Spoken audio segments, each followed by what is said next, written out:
The S&P 500 went down 11% from its February 19th peak, wiping out $5 trillion in market value. A lot of people panic, pull their money out, put it in the bank, and just reinvest it later into something just as volatile.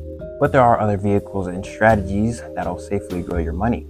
And instead of chasing the market ups and downs, you can look at two vehicles that I'm almost sure you've heard about, which is IUL and fixed indexed annuities. In this video, I'm going to be breaking down how they work, when you'd actually want to use them, and the red flags to look for when getting them. Yes, the markets are going down, your 401ks are being affected. So depending on whether you prefer flexibility and growth or guaranteed income, it depends on you pretty much. Both products allow you to participate in the market without taking any loss. The index options and the caps of the growth depend on the specific company options, and they both have a minimum rate of return, so on low years, you're still earning something. But they're both different, and they have two key differences, besides the fact that an IUL is life insurance and a fixed indexed annuity is a retirement account. One of the biggest key differences is when an IUL is used for retirement, the cash value growth is based on pretty much past growth of whatever index is being used. So it's an educated guesstimate based on past market returns. They can fluctuate, they are not guaranteed. Whatever you see is not 100% accurate. And on the other hand, an annuity guarantees a specific amount that you'll have during retirement. Yes, you'll be able to earn more, but they make sure to guarantee you a specific amount. So you have certainty about what you'll have in your retirement years. Fixed index annuity is a good option if you already have a solid financial foundation within a 401k or other retirement vehicles, and if you don't plan on investing in the short term, in the short future, the near future. And you will also want that safety of having a guaranteed amount, guaranteed lifetime income. On IULs, on the other hand, is more if you want to be your own bank. You want to give yourself loans and use those loans to fund other investments, and then using those funds from the investments to put back into the policy. I essentially call the IUL your future investment foundation, for real, because instead of using a savings account or using a 401k or using a fixed index annuity where you're penalized for taking too much, or you have a waiting period before you could take stuff out, with this, you have the flexibility to pull out money whenever you want at any amount, depending on how much is actually in the policy, of course, while allowing the original principal, the original amount of money, whatever you had, still growing and earning interest on that amount even after pulling out a loan for something else. So if an IUL pretty much does the same thing but gives you more flexibility, why wouldn't you just get that instead of an annuity? Well, not everyone wants to invest, and if what you're worried about is the withdrawal penalties or the taxes on your withdrawals later, they actually try to make up for that by giving you a company bonus at pre or post income bonus. Let's say you roll over $100,000, pay 25%, that's $25,000.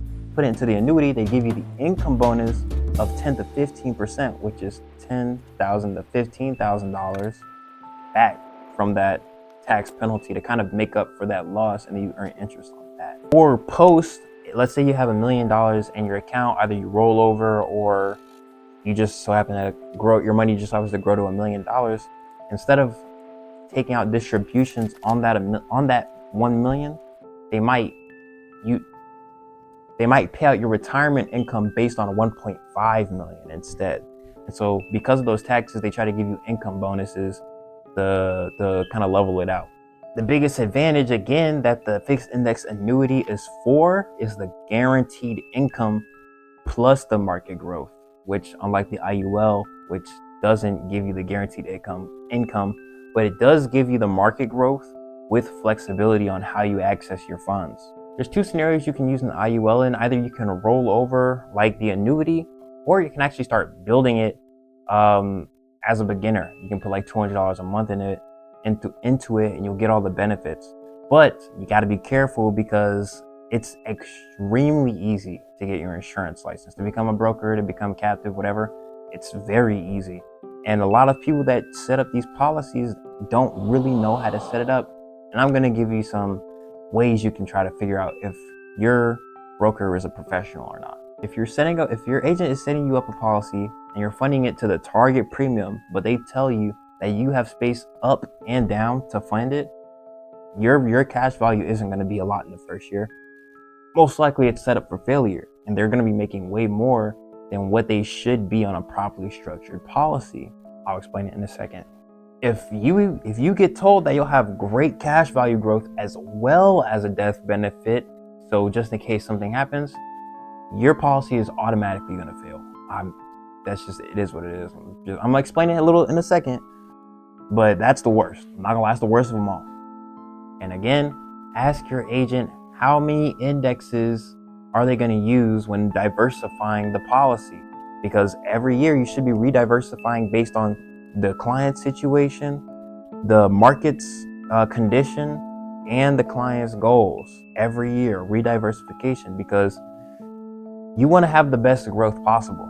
So if you're not paying attention to both your goals, you're not paying attention to market conditions, and you have your money in indexes that aren't performing the best, you might not get the best growth that you could that year. You know what I'm saying? As I was editing, I realized that I forgot something around this part. The reason you're rediversifying also based on your goals and your current situation, like within that year, is because you wouldn't want to be funding it as much as you were if your situation got worse. Or if your situation got better, maybe we can move up that target premium and then you can put in more, or you can just put in more. But the job as the agent is to be aware of all of those changes and to help you with making those decisions, essentially. Thank you. Back to the video. And so it's very important that your agent is taking the initiative on it. Really, they should already know that that's what should be done. And your agent and broker should definitely try to figure out your current financial situation before even offering you anything. Because how are they going to offer you this vehicle that depends on your situation if they don't know your situation? My point exactly. Again, depending on how much you want to put in, if they show you the policy and you're putting exactly that much in, most likely getting scammed. Again, you should not be funding it to the target. It should be it's hard to explain, but let's say you have your target premium. You're paying like $500 a month into your IUL. You expect to get crazy cash value growth, but you're putting $500 in exactly. That's how much they said, but you have space up and down to put in more or put in less. A lot of times you're not going to have that much in because, again, you're funding it to the target.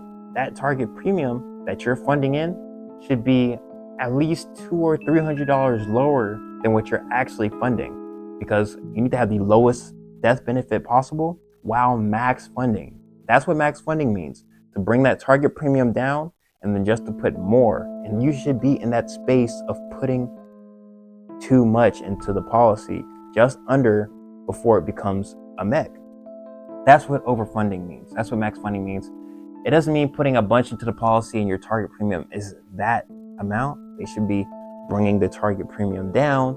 So, you know what I'm saying? So you're max funding automatically.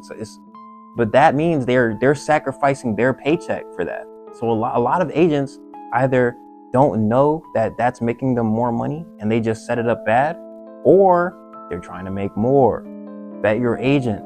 Ask them how they're diversifying your indexes. Ask them how the funding structure is. Ask them if they get both the cash value and the death benefit, and listen to their answers, because that's going to tell you if your agent or broker is a professional. And they're not the end all be all. You don't have to put all your money into one or the other or just both. You can use the IUL to fund other investments like real estate, precious metals. I'm not talking jewelry, I'm talking something you hold. And just business ventures, or maybe for your kids' education or whatever. Use that to fund those investments. Make sure you're putting money back in the policy, not because you have to, but because it's good for the policy life and the foundation. If you had a bank account, you wouldn't pull all the money out and never put the money back in the bank, right? Exactly. With the fixed index annuity, again, if you already have a solid foundation financially built and you just want to make sure that money can grow and the guaranteed income, that would be for you. If you enjoyed the video, leave a comment and a like. I'd really appreciate it. Or you can also go to my website, michaelbryant.com/home, where you can book an appointment to either get a personal consultation to get towards your financial goals faster, or to get into the financial industry with a firm that actually cares. If you want to see more information about the firm I'm with and what we do, what's our message, you can click on the video on the screen. That's the end of this video. Have a good day.